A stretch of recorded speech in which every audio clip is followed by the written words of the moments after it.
என்னோட சொந்த மாவட்டம் அரியலூர் மாவட்டங்க. தமிழ்நாட்டில் இருக்கிற மிகவும் பேக்வேர்டு டிஸ்ட்ரிக்ஸ் அப்படின்னு ஒரு 3 டிஸ்ட்ரிக்ட் எடுத்தால் அதில் அரியலூர் இருக்கும். அங்கேருந்து நான் வந்தவன். ஒரு 25 ஆண்டுகளாவது சர்வீஸில் இருந்துட்டு அதுக்கப்புறம் நம்ம வேலைக்கு விட்டுட்டு பொது வாழ்க்கையில் ஈடுபடணும் அப்படின்னு ஒரு ஆசை எனக்கு. முன்னாடியே இந்த ஆசை இருந்திருக்கு. ஆமாம்.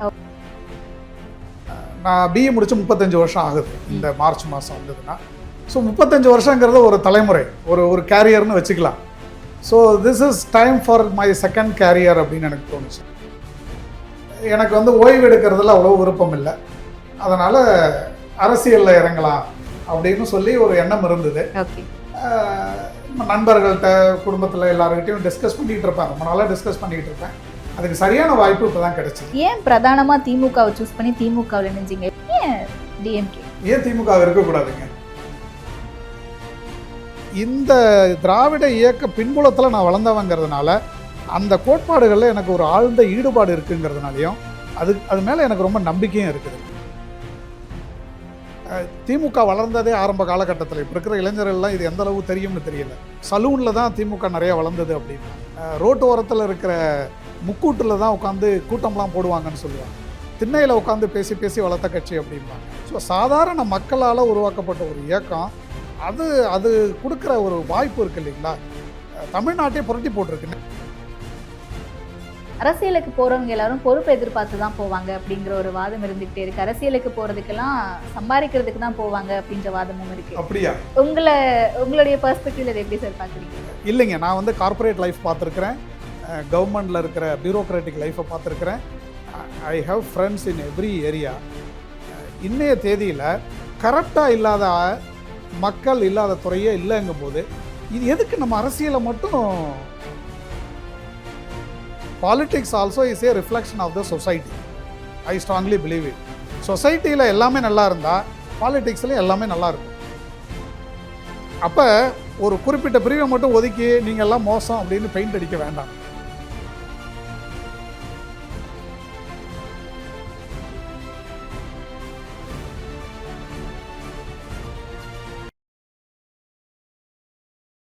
இப்போது புதிய அறிமுகம் ஆச்சி ஹோட்டல் சாம்பார் 50 கிராம் ரூபாய் 20 மட்டுமே.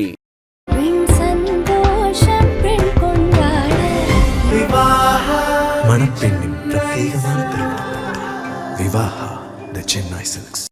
தி டிபேட் நேயர்களுக்கு வணக்கம். இன்றைய சிறப்பு நேர்காணலில் நம்மோடு சமீபத்தில் திமுகவில் தன்னை இணைத்து கொண்ட ஓய்வு பெற்ற IRS அதிகாரி டாக்டர் கே பாலமுருகன் தான் இணைந்திருக்காங்க. வாங்க பேசலாம். வணக்கம் சார். வணக்கம். நல்லா இருக்கீங்களா சார்? நல்லா இருக்கிறேங்க. ஓகே. ரீசெண்டாக உங்களுடைய ட்விட்டர் அக்கௌண்ட்டில் ஒரு போஸ்ட் ஒன்று பார்க்குறோம். திமுகவில் நீங்கள் உங்களை இணைச்சிக்கிட்டு இருக்கீங்க. அண்ட் யார் இவர் அப்படின்ட்டு உங்களை பற்றி தேடும்போது நீங்கள் ஒரு ஓய்வு பெற்ற IRS அதிகாரி அப்படிங்கிறது தெரிய வருது. அண்ட் நீங்கள் வாலண்டியர்லி உங்களுடைய ரிட்டையர்மெண்ட்டை வாங்கியிருக்கீங்க. VRS வாங்கிட்டு அதுக்கு பிறகு திமுகவில் இணைஞ்சிருக்கீங்க. என்ன காரணம் சார்? யார் இந்த கே பாலமுருகன்? என்னோட சொந்த மாவட்டம் அரியலூர் மாவட்டங்க. ஓகே. தமிழ்நாட்டில் இருக்கிற மிகவும் பேக்வேர்டு டிஸ்ட்ரிக்ஸ் அப்படின்னு ஒரு 3 டிஸ்ட்ரிக்ட் எடுத்தால் அதில் அரியலூர் இருக்கும். அங்கேருந்து நான் வந்தவன். பொறியியல் கல்லூரி என்ஜினியரிங் காலேஜில் 91 எலக்ட்ரிக்கல் இன்ஜினியரிங் முடிச்சுட்டு ஒரு கார்ப்பரேட் கம்பெனியில் ஒரு 4 வருஷம் வேலை செஞ்சுட்டு சிவில் சர்வீஸ் படிக்கணும் அப்படிங்கிற ஆசையில் அந்த வேலையை விட்டுட்டு 96 சிவில் சர்வீஸ் படிக்க வந்தேன். என்னோடய முதல் அட்டம்ப்ட்லேயே சிவில் சர்வீஸில் செலக்ட் ஆகிட்டு 97 இந்த Indian revenue service, customs and central எக்ஸைஸ்னு அப்போ சொல்லுவாங்க, அந்த சர்வீஸில் சேர்ந்தேன். சேர்ந்துட்டு ட்ரைனிங்லாம் முடிச்சுட்டு கல்கத்தா, அப்புறம் கோயம்புத்தூர், திண்டுக்கல், டெல்லி இந்த மாதிரி இடங்கள்லாம் வேலை செஞ்சுட்டு கடைசியாக 2008 பெங்களூர் வந்தேன். ஒரு 16 வருஷத்துக்கு மேலே பெங்களூரில் வேலை செஞ்சுட்டு சென்ற ஆண்டு நான் சென்னைக்கு வந்தேன். படிப்படியாக பணி உயர்வெல்லாம் பெற்று நான் ரிட்டையர் ஆகும்போது அடிஷ்னல் டைரக்டர் ஜெனரல் ஜிஎஸ்டி இன்டெலிஜென்ஸ்ன்னு, ஜிஎஸ்டி நுண்ணறிவு பிரிவுன்னு சொல்லுவோம். டாக்ஸ் எவேடர்ஸ், வரி ஏமாத்துறவங்கெல்லாம் கண்டுபிடிக்கிற ஒரு பிரிவு இருக்குது ஜிஎஸ்டியில், மத்திய அரசில். அதில் வேலை செஞ்சுக்கிட்டு இருந்தேன் கடந்த ஒரு ஆண்டாக. வேலை செஞ்சுக்கிட்டு இருக்கும்பொழுது எனக்கு உள்ளூர மக்கள் பணி அப்படிங்கிறது இந்த அரசு வேலையை தாண்டியும் இருக்குது அப்படிங்கிற ஒரு ஆழ்ந்த ஒரு உந்துதல் இருந்துக்கிட்டு இருந்தது, மோட்டிவேஷன் இருந்துக்கிட்டு இருந்தது. ரொம்ப நாளாகவே இந்த சர்வீஸை தாண்டி ஏதாவது செய்யணும் அப்படின்னு யோசிச்சுட்டு இருந்தேன். இருந்தாலும் சர்வீஸில் கிடைக்கிற அனுபவம் ரொம்ப நல்லா இருந்துக்கிட்டு இருந்தது. நிறைய விஷயங்களை தெரிஞ்சுக்க முடிஞ்சது. அதனால் அதெல்லாம் வரட்டும் கொஞ்சம் கொஞ்சமாக ஒரு 25 ஆண்டுகளாவது சர்வீஸில் இருந்துட்டு அதுக்கப்புறம் நம்ம வேலைக்கு விட்டுட்டு பொது வாழ்க்கையில் ஈடுபடணும் அப்படின்னு ஒரு ஆசை எனக்கு. ஓ, முன்னாடியே அந்த ஆசை இருந்திருக்கு. ஆமாம், ஓகே. அது இருந்ததுனால தான் நான் டெல்லியில் மத்திய அமைச்சரகத்தில் ஃபைனான்ஸ் மினிஸ்ட்ரியில் வேலை செஞ்சுக்கிட்டு இருக்கும்போது 2008 இந்தியன் இன்ஸ்டியூட் ஆஃப் மேனேஜ்மெண்ட் பெங்களூரில் பப்ளிக் பாலிசி அப்படிங்கிற ஒரு ஏரியாவில் MBA செய்யறதுக்கு ஒரு வாய்ப்பு கிடச்சிது. அது 2 வருஷம் கோர்ஸு. மத்திய அரசே அதுக்கு ஸ்பான்சர் பண்ணி படிக்க அனுப்புவாங்க. அதில் போய் பப்ளிக் பாலிசி எப்படி டிசைன் பண்ணுறது, அந்த பாலிசியை எப்படி இம்ப்ளிமெண்ட் பண்ணுறது, அதில் வர மேனேஜ்மெண்ட் ஆஸ்பெக்ட்ஸ்லாம் என்ன அப்படின்னு ஒரு 2 வருஷம் படித்தேன். அது படித்த அப்புறமா அந்த பப்ளிக் சர்வீஸை பற்றி இன்னும் நிறைய தெரிஞ்சுக்கலாம். பப்ளிக் அட்மினிஸ்ட்ரேஷன் எப்படி நடக்குது, உலகம் முழுக்க கவர்மெண்ட்லாம் என்ன மாதிரிலாம் பாலிசி டிசைன் பண்ணுறாங்க, அதில் பீப்புள் வெல்ஃபேரை எப்படிலாம் ஃபோக்கஸ் பண்ணுறாங்க அப்படிங்கிறதெல்லாம் படிக்கும்போது எனக்கு அங்கேயே டாக்டரேட்டும் படிக்கலாமே அப்படின்னு ஒரு ஆசை வந்தது. அப்போ ஆர்கனைசேஷன் பிஹேவியர், ஹியூமன் ரிசோர்ஸ், அப்புறம் கார்ப்பரேட் ஸ்ட்ராட்டஜி, இந்த 3 ஏரியாவும் கலந்து இருக்கிற மாதிரியான ஒரு PhD ப்ரோக்ராம் அங்கே சேர்ந்தேன். அது ஒரு 5 ஆண்டு, அதுக்கும் கவர்மெண்ட் எனக்கு லீவ் கொடுத்தாங்க. ஒரு 5 வருஷம் லீவ் எடுத்துக்கிட்டு போய் அதையும் படித்தேன். ஸோ 7 ஆண்டுகள் அந்த பப்ளிக் அட்மினிஸ்ட்ரேஷன், மேனேஜ்மெண்ட்டு இதை பற்றிலாம் நிறைய தெரிஞ்சுக்கிட்ட அப்புறம் டாக்ஸ் அட்மினிஸ்ட்ரேஷனுங்கிறது கொஞ்சம் எனக்கு சின்ன ஏரியாவாக தோணுச்சு. இன்னும் கொஞ்சம் வெளியில் வருவோமே. பொதுவாக பொருளாதாரம் நம்ம நாடு இப்போ தான் வளர ஆரம்பிச்சது இல்லைங்களா, ஒரு பெரிய பாய்ச்சல் 91 லிபரலைசேஷனுக்கு அப்புறம். அதனால் ஒரு நல்ல ஆப்பர்ச்சுனிட்டி இங்கே இருக்குது. We can serve people better and for a longer duration அப்படின்னு தோணுச்சு. ஸோ இந்த எண்ணம் இருந்துக்கிட்டே இருந்தது மனசில். கொரோனா காலத்துலலாம் கூட இதை பற்றி யோசிச்சுக்கிட்டே இருந்தேன். ஒரு 25-26 ஆண்டுகள் ஆன அப்புறம் அந்த எண்ணம் ரொம்ப அதிகமாச்சு. ஸோ இந்த ஆண்டு முடிவு பண்ணிவிட்டு இப்போ 29 ஆண்டு இதில் பணி செஞ்சுருக்கிறேன். இதுக்கு முன்னாடி ஒரு 4-5 ஆண்டுகள் ப்ரைவேட் செக்டரில் இருந்தேன். நான் BE முடிச்சு 35 வருஷம் ஆகுது இந்த மார்ச் மாதம் வந்ததுன்னா. ஸோ 35 வருஷங்கிறது ஒரு தலைமுறை, ஒரு கேரியர்னு வச்சுக்கலாம். So this is time for my second career அப்படின்னு எனக்கு தோணுச்சு. So this career I served people. நிறைய ஜனங்களுக்கு ஹெல்ப் பண்ணியிருக்கிறேன். டாக்ஸேஷன் டிபார்ட்மெண்ட்டில் இருக்கும்போது அவேர்னஸ் எல்லாம் க்ரியேட் பண்ணுறது, டாக்ஸ் பற்றி, கவர்மெண்ட்டுக்கு நிறைய டாக்ஸ் கலெக்ட் பண்ணி கொடுக்கறது, இந்த மாதிரிலாம் செஞ்சுருக்கிறேன். இதுக்கு அடுத்து எல்லாமே நம்முடைய லைஃப் எக்ஸ்பெக்டன்சிலாம் அதிகமாகிடுச்சு இல்லைங்களா. ஸோ 60 வயசோட ரிட்டையர் ஆகிட்டு வீட்டில் உட்கார்றதுல எனக்கு விருப்பம் இல்லாமல் இருந்தது. அதனால் இன்னும் ஒரு 5-6 வருஷம் முன்னாடியே நம்ம ரிட்டையர் ஆகிட்டு இன்னொரு செகண்ட் கேரியர் அப்படின்னு. ஸோ அடுத்து ஒரு 20-25 ஆண்டுகள் என்னால் முழு முயற்சியோடு ஈடுபடக்கூடிய ஒரு துறை எதுன்னு தோணும்போது அரசியலில் மக்களுக்கு பணி செய்யறதுக்கு நிறைய வாய்ப்பு இருக்குங்கிறத நான் நேரடியாக பார்த்துருக்குறேன். அரசாங்கத்தில் இருந்ததுனாலையும் நிறைய நண்பர்களோட பழகும்போது பேசும்போது அப்படிலாம். அதனால் எனக்கு பாலிடிக்ஸ் வந்து ரொம்ப ஒரு ஐடியல் பிளாட்ஃபார்மாக இருக்கும் ஃப்யூச்சரில். இன்னும் ஒரு 20-25 வருஷம் நம்ம ஒரு பப்ளிக் சர்வீஸ் பண்ணுறதுக்கு. There is no retirement in politics. அதனால் முடிஞ்ச வரலையும் மக்களுக்கு உதவி செஞ்சுக்கிட்டு இருக்கலாம். இந்த அனுபவத்தெல்லாம் வேஸ்ட் பண்ண வேண்டாமேன்னு தோணுச்சு. இல்லாட்டி நிறைய நல்ல திறமையாக வேலை செஞ்ச சிவில் சர்வீஸ் அதிகாரிகள்லாம் கூடமே ரிட்டையர் ஆகிட்டு வேறு 2-3 ஆண்டுகள் அவங்களுடைய நாலெட்ஜு, அவங்களுடைய எக்ஸ்பீரியன்ஸ்லாம் கவர்மெண்ட் பயன்படுத்திக்கும். அது முடிஞ்ச அப்புறமும் ஒரு 65 வயசுலேயோ 66 வயசுலேயோ ஒரு ஓய்வு எடுத்துக்கிட்டு ஒரு அமைதியான வாழ்க்கை அந்த மாதிரி வாழறவங்க நிறையா இருக்கிறாங்க. இது வந்து என்னோட இயல்பு. எனக்கு வந்து ஓய்வு எடுக்கிறதுல அவ்வளோ விருப்பம் இல்லை. அதனால் அரசியலில் இறங்கலாம் அப்படின்னு சொல்லி ஒரு எண்ணம் இருந்தது. நண்பர்கள்ட்ட, குடும்பத்தில் எல்லாருக்கிட்டையும் டிஸ்கஸ் பண்ணிக்கிட்டு இருப்பேன். ரொம்ப நாளாக டிஸ்கஸ் பண்ணிக்கிட்டு இருப்பேன். அதுக்கு சரியான வாய்ப்பு இப்போ தான் கிடைச்சிது. என்ன மாதிரியான ரெஸ்பான்ஸ் வரும் எல்லாத்தையும் டிஸ்கஸ் பண்ணும்போது? இந்த மாதிரி அரசியலில் சேரலான் இருக்கேன், நீங்கள் என்ன நினைக்கிறீங்க அப்படின்னு கேட்கும்போது லைக் எல்லார்ட்ட இருந்துமே ஒரு பாசிட்டிவ் ரெஸ்பான்ஸ் வரும்னு சொல்ல முடியாதுல்ல. அரசியலா நமக்கு எதுக்குப்பா அதெல்லாம் அப்படின்றவங்க இருப்பாங்க. ஆமாம், நிறைய பேர் அப்படிதான் அட்வைஸ் பண்ணாங்க. இது வேண்டாம், அரசியல் அது நம்ம ஒரு இங்கிலீஷ் ஃப்ரேஸ் ஒன்று இருக்கு இல்லைங்களா, திஸ் த கைண்ட் ஆஃப் அரசியல் அப்படிங்கிறது கடைசி புகலிடம், வேறு எதுவும் இல்லைன்னா தான் அங்கே வருவாங்க அப்படிலாம் சொல்லி. அதனால் எல்லாருமே என்ன சொன்னாங்க, அரசியல் ஒரு ரொம்ப டேமேஜான ஒரு ஏரியா, பாழ்பட்டு போயிருக்கிற ஒரு ஏரியா, நீ நல்ல பதவியில் இருக்கிற, அதை விட்டுட்டு எதுக்கு அரசு, இப்படி தான் ஆரம்பித்தாங்க எல்லாருமே. நண்பர்கள்ட்ட பேசும்போதுமே ஒரு சில நண்பர்கள்லாம் உனக்கு என்ன பைத்தியம் பிடிச்சிருக்கா அப்படின்லாம் கேட்டாங்க. எதுக்கு இதெல்லாம் விட்டுட்டு, நான் வீட்டில் சொல்கிறேன், ஃபோன் பண்ணி பசங்கள்கிட்ட சொல்கிறேன், அப்பா அம்மாக்கிட்ட சொல்கிறேன், இந்த மாதிரி எண்ணம்லாம் வச்சுக்கிட்டு இருக்க வேண்டாம், நல்ல பதவியில் இருக்கிற, கௌரவத்தோடு இருக்கிற, இதை விட்டுட்டு நீ எதுக்கு அரசியலுக்கு போகிற, இப்படி தான். இன்னும் சொல்லப்போனால் இந்த மாதிரியான ஒரு ஃபீட்பேக்கு தான் எனக்கு உண்மையிலே ஏன் எல்லாருமே ஒரு ஒரு நடுத்தர வாழ்க்கையில் வாழ்கிற எல்லாருமே நம்ம நாட்டில் அரசியலை என்னவோ ஒரு தேவையில்லாத ஒரு விஷயம் மாதிரி நினைக்கிறாங்க. அரசியலுங்கிறது நான் அது அரசில் வேலை செஞ்சதுனால எனக்கு தெரியும். அரசியல் அப்படிங்கிறது வந்து மக்கள் பணி செய்கிறதுக்காக இருக்கிற ஒரு புனிதமான ஒரு ஒரு பணி. அது அந்த புனிதத்தை ஏன் யாரும் புரிஞ்சிக்க மாட்டேங்கிறாங்க அப்படிங்கிற ஒரு வருத்தமும் எனக்கு இருந்தது. இங்க இருக்கக்கூடிய சில அரசியல்வாதிகள் மேல வைக்கக்கூடிய விமர்சனங்கள் மேபி அவங்களை அப்படி யோசிக்க வச்சிருக்கலாம்ல. இருக்கலாம், ஆனால் அது வெறும் அரசியல் மட்டும் கிடையாது இல்லைங்களா. நீங்கள் எந்த துறை வேணாலும் எடுத்துக்கங்க. இன்னைக்கு விமர்சனம் வைக்கக்கூடிய மக்கள் இல்லாத துறை எந்த துறை இருக்குது சொல்லுங்கள்? அரசு துறை எடுத்துக்கங்க, தனியார் துறை எடுத்துக்கங்க, வேறு எந்த தொழில் துறை எடுத்துக்கங்க, கல்வியை எடுத்துக்கங்க, ஊடகத்துறையுமே எடுத்துக்கங்க. நம்ம எல்லாருமே எல்லாத்தையும் நம்ம ஒரு டே டு டே லைஃப் நம்ம பார்த்துக்கிட்டு இருக்கோம் இல்லைங்களா. இதில் எல்லாருமே நல்லவங்களாக இருக்கிற ஒரு துறைன்னு நம்ம எதையுமே கண்டுபிடிக்க முடியாது. ஸோ நல்லவங்க கெட்டவங்கிறது நம்முடைய நடந்துக்கிற விதத்தில் தான் இருக்குது. அதனால் நடுத்தர மக்கள் அரசியலை வந்து ஒரு தேவையில்லாத ஒரு விஷயமா இப்போ நினைக்கிறாங்க. இது வந்து தேவை, இது இந்த மாதிரி இருக்கக்கூடாதுங்கிறது என்னோட எண்ணம். நம்ம அரசியலில் ஈடுபட வேண்டியது, இன்னும் சொல்லப்போனால் நான் என்ன 18 வயசுலேயே ஓட்டு உரிமை கொடுத்துருக்கோம் இல்லைங்களா. அப்போ ஒரு ஓட்டு போட போகும்போது அவங்களுக்கு எதுக்காக ஓட்டு போடுறோம், நம்ம அவங்கள்ட்ட என்ன எதிர்பார்க்குறோம், அரசாங்கத்தை அமைக்க போகிறவங்கள்ட்ட அப்படிங்கிறது தெரியணும் இல்லையா. அப்போ அவங்களுக்கு அரசியல்னால் என்னன்னே தெரியாமல் இருந்தாலோ, இல்லாட்டி இதுதான் அரசியல் அப்படின்னு எதையாவது ஒன்று கற்பனை பண்ணிக்கிட்டு, அது ஒரு ஒரு புகழ் இருக்குது, இல்லை பெரிய பவர் இருக்குது, இப்படியெல்லாம் நினச்சிக்கிட்டு அரசியலை பற்றி ஒரு தப்பான கண்ணோட்டத்தோட நம்ம அரசை நம்ம தேர்ந்தெடுத்தோம்னா அதுக்கு சமுதாயமாக மொத்தமாக நம்ம தானே பெரிய விலை கொடுக்க வேண்டியதாக இருக்கும். அதனால் இதை பற்றி முதல்ல ஒரு அவேர்னஸ் வேணும். இன்னும் சொல்லப்போனால் நான் நிறைய மாணவர்கள்ட்ட இளைஞர்கள்ட்டெல்லாம் எல்லாருமே, நான் வந்து பெங்களூரில் கிட்டத்தட்ட 18 வருஷம் வேலை செஞ்சேன். ஐடி செக்டரில் இருக்கிற நம்ம தமிழ்நாட்டு பசங்களாம் நிறைய பேர்கிட்ட பார்த்துருக்கிறேன், பேசியிருக்கேன். அவங்களுக்கு ஒரு ஒரு குறைந்தபட்ச விழிப்புணர்வு அப்படிங்கிறது ரொம்ப ரொம்ப குறைவாக இருக்குது. சொல்லப்போனால் ரொம்ப சக்ஸஸ்ஃபுல்லாக அவங்க கேரியர் ஃபார்ம் பண்ணியிருப்பாங்க, நல்லா படிச்சிருப்பாங்க, புத்திசாலியாக இருப்பாங்க.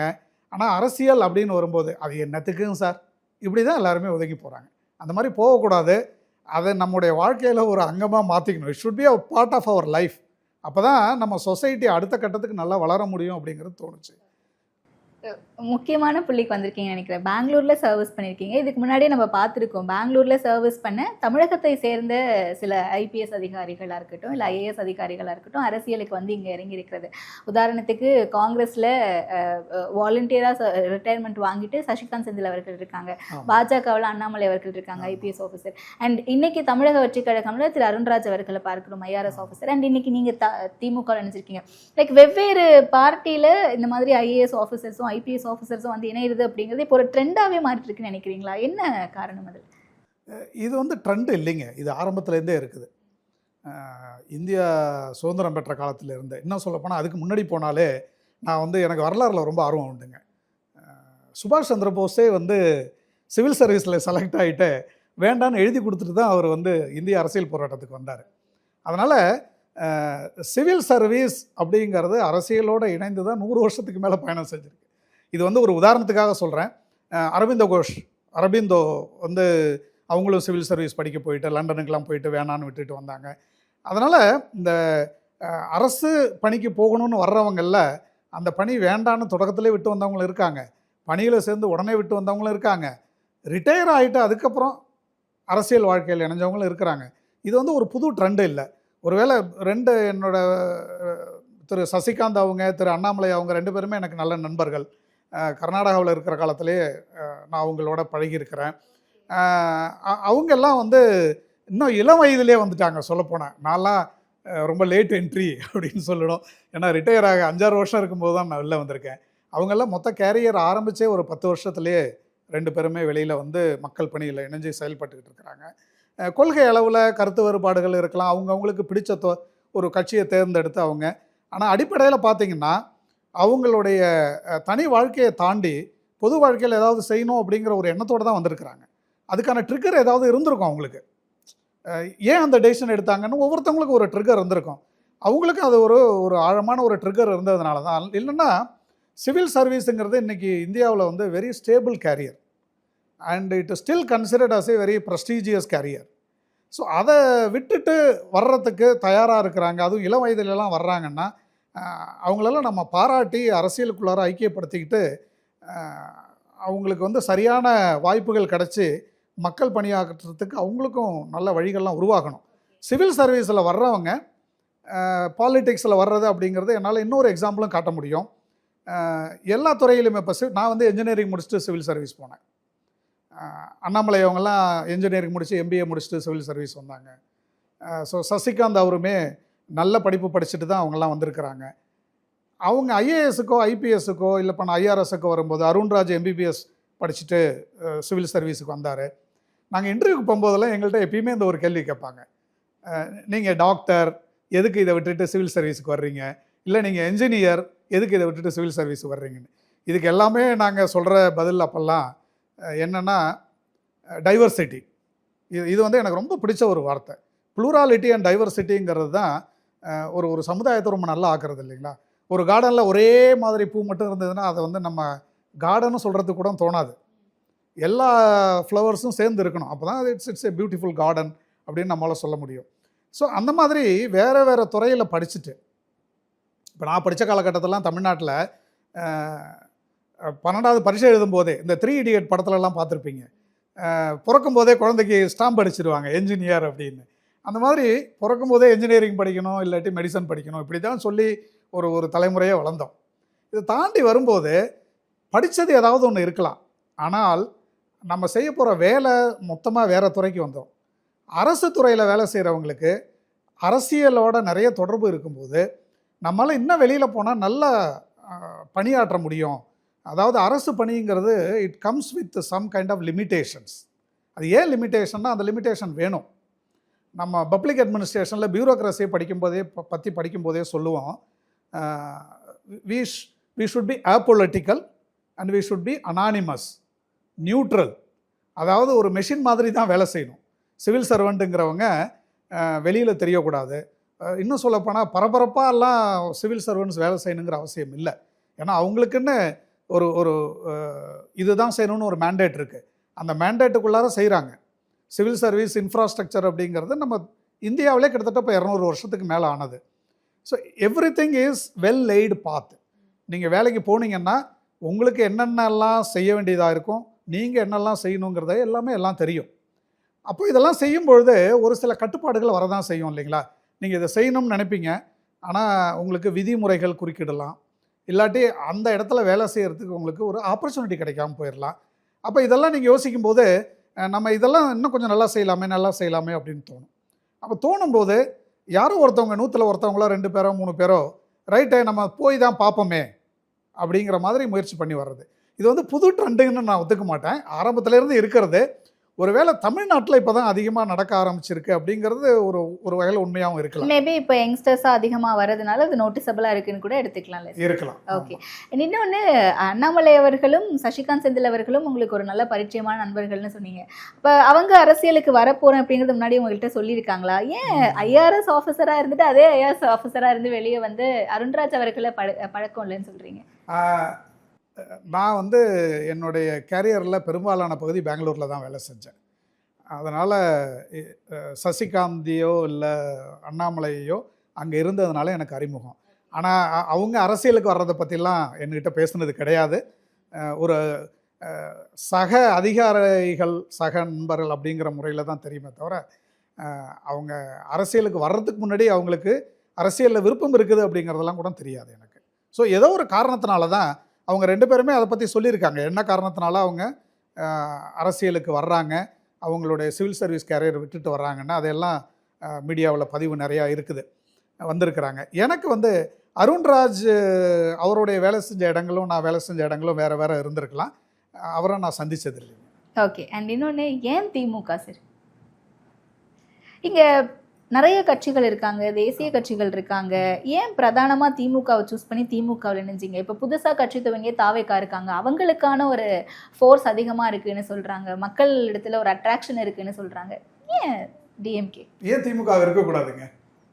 இல்லை, நீங்கள் திமுகவை தேர்ந்தெடுத்ததுக்கு உங்களுக்கு ஒரு காரணம் இருக்கும்ல சார்? இருக்கு, அதனால் கேட்குறேன். நான் திராவிட இயக்க ஒரு பாரம்பரியத்திலே வளர்ந்தவன்.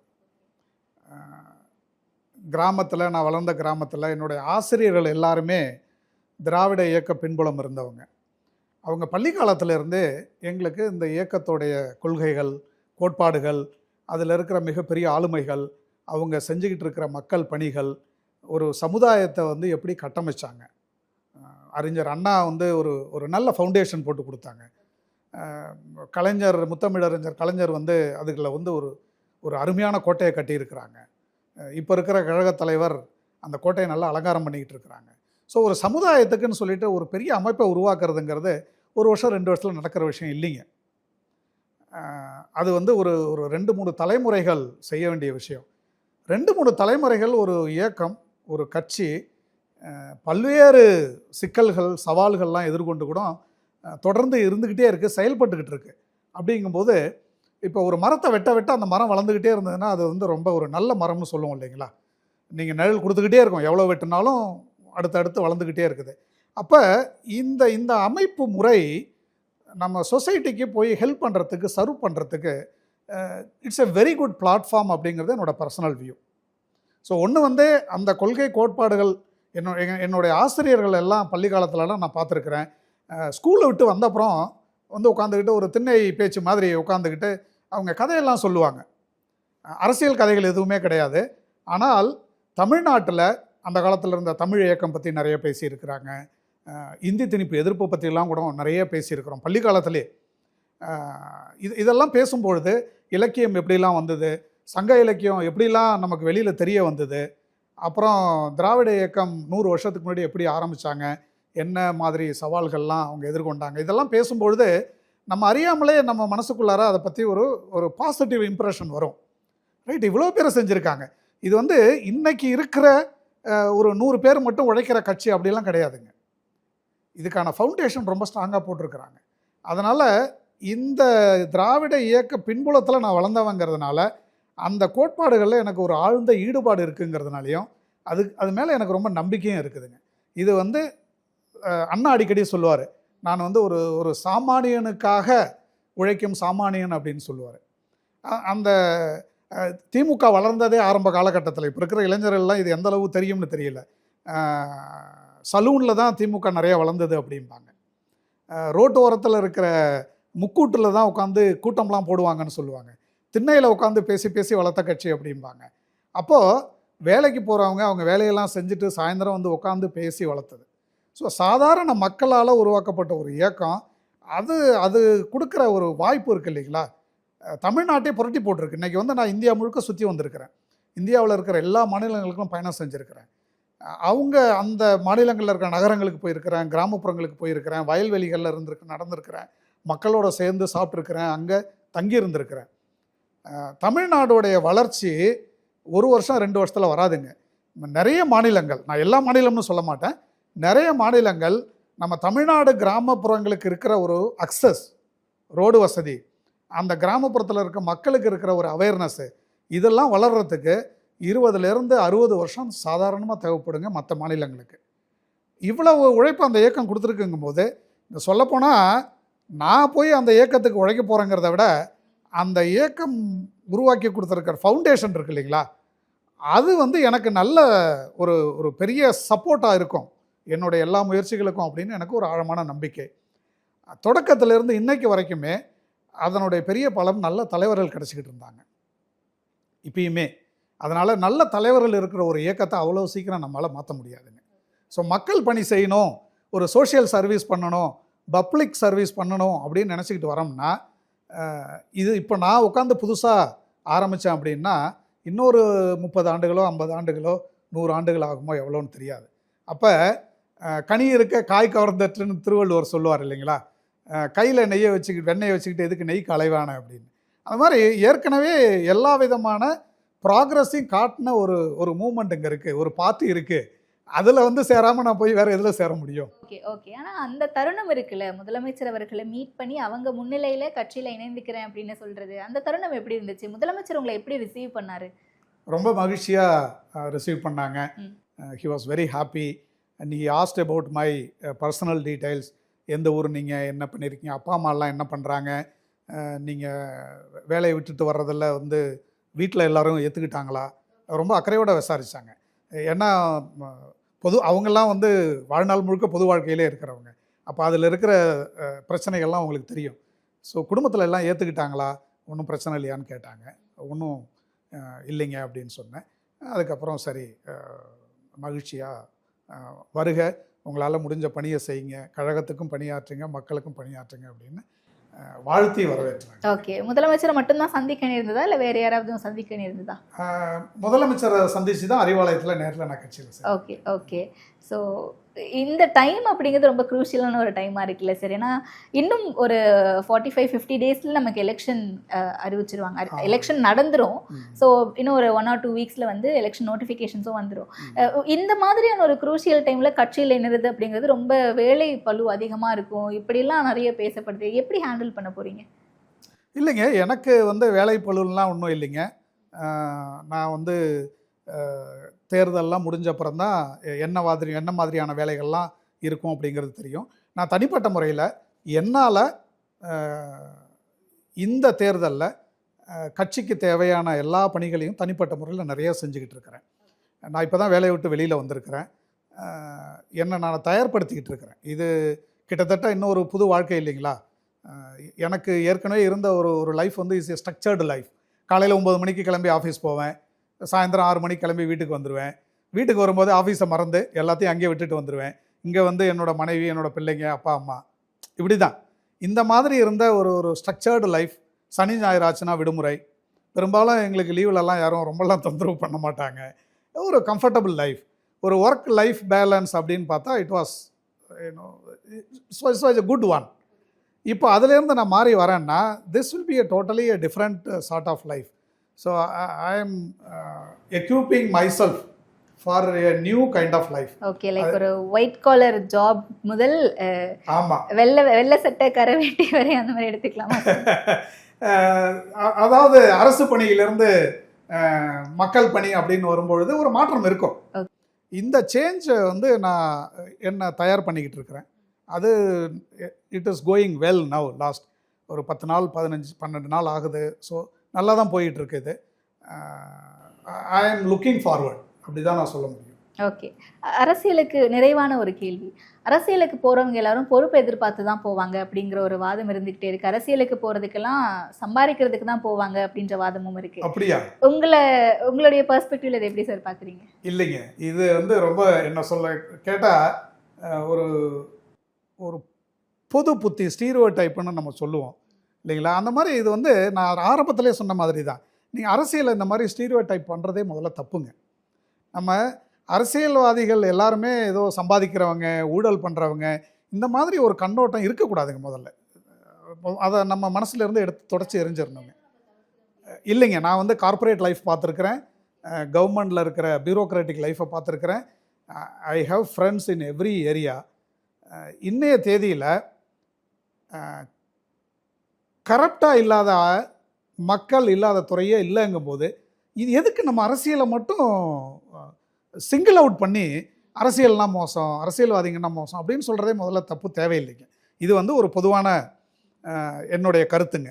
ரெண்டாவது வந்து எல்லா துறையிலையும் நல்லவங்களும் கெட்டவங்களும் இருக்காங்கங்கும்போது அங்கே ஒன்று இங்கே ஒன்று இருக்கிற ஏதோ ஒரு ஊழல் செஞ்சவங்களை பற்றி ஒரு செய்தி வருதுங்கிறதுனால அரசியலுக்கு வர்றவங்கெல்லாம் சம்பாதிக்க வர்றாங்க அப்படின்னு ஒரு இமேஜ் எடுக்கிறதும் தப்புங்க. இது ரெண்டாவது.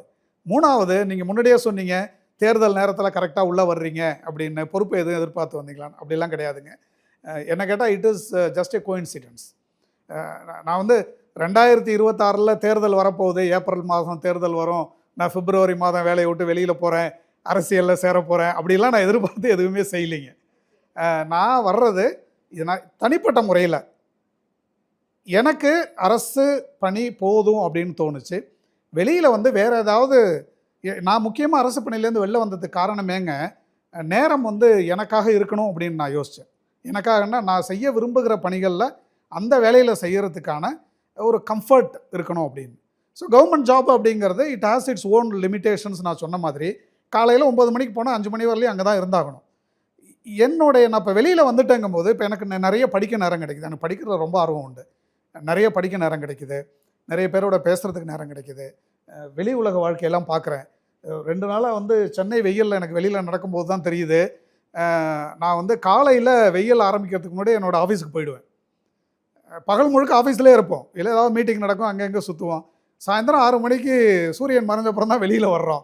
ஸோ இந்த மாதிரியான ஒரு கம்ஃபர்ட்டில் இருந்துட்டு இப்போ இன்னும் வெயிலே ஆரம்பிக்கல தமிழ்நாட்டில், இருந்தாலும் இந்த வெயிலே எனக்கு ஒரு கொளுத்துற வெயில் மாதிரி தோணுது. ஸோ இது வந்து எல்லா துறையிலையும் நல்லது செய்யணும்னு வர்றவங்கள முதல்ல நம்ம சமுதாயம் வரவேற்க கற்றுக்கணுங்க.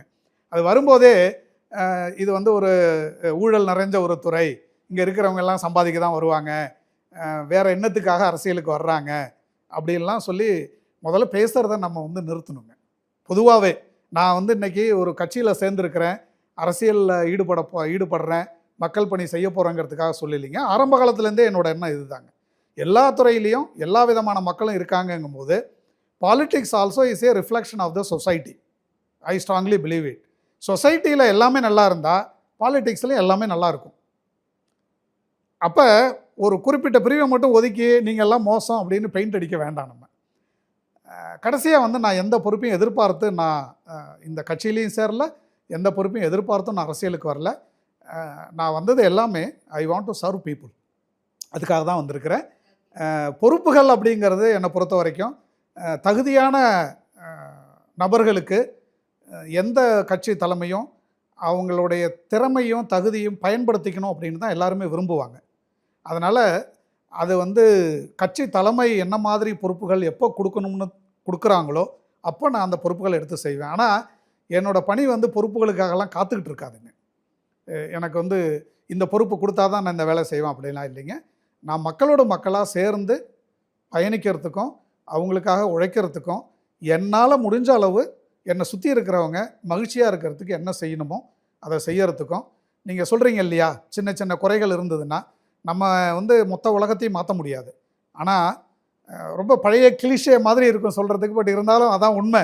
நீங்கள் ஒரே இருட்டாக இருக்குன்னு சொல்கிறத விட ஒரு விளக்கை ஏற்றி வைக்கிறது நல்லது தாங்க. ஸோ சில உண்மைகள் வந்து 1000 வருஷம் ஆனாலும் மாறாது. அதனால் என்கிட்ட இருக்கிற ஒரு குட்டி மெழுகுவத்தியை வச்சுக்கிட்டு நான் ஒரு விளக்கை ஏற்றுறேன். அந்த வெளிச்சம் என்னை சுற்றி இருக்கிறவங்களுக்கு ஏதாவது ஒரு வகையில் பயன்படுங்கிற எண்ணம் தானே தவிர, மற்றபடி இந்த வயதில் எனக்கு வந்து இப்போ 55 வயது, நான் வந்து இந்தியாவில் சிவில் சர்வீஸுங்கிறது த பெஸ்ட் கேரியர் அப்படிங்கும்போது அதில் ஒரு 28 வருஷம் வேலை செஞ்சுருக்கேன் அப்படிங்கும்போது எனக்கு இதுக்கு மேலே ஒரு பொறுப்பு, அந்த பொறுப்பை நான் வந்து நோக்கி அந்த பொறுப்பு தான் எனக்கு வேணும்னு வர்றேன் அப்படிலாம் ஒன்றுமே கிடையாதுங்க. அதன் பொறுப்புகள் மேலேயோ பதவிகள் மேலேயோ எனக்கு பெரிய பற்றுலாம் கிடையாதுங்க. I have no inclination towards any designation. நான் வேலையை விட்டு வரும்போதே அதுதான் சொல்லியிருப்பேன். So I want to work, it's all very simple. Okay, so நிறைய விஷயங்களை உங்களை பற்றி அண்ட் அரசியல் பற்றின உங்களுடைய புரிதல் அப்படின்னு நிறைய பகிர்ந்துக்கிட்டீங்க. நேரத்திற்கு ரொம்ப நன்றி சார். மகிழ்ச்சி, நன்றி.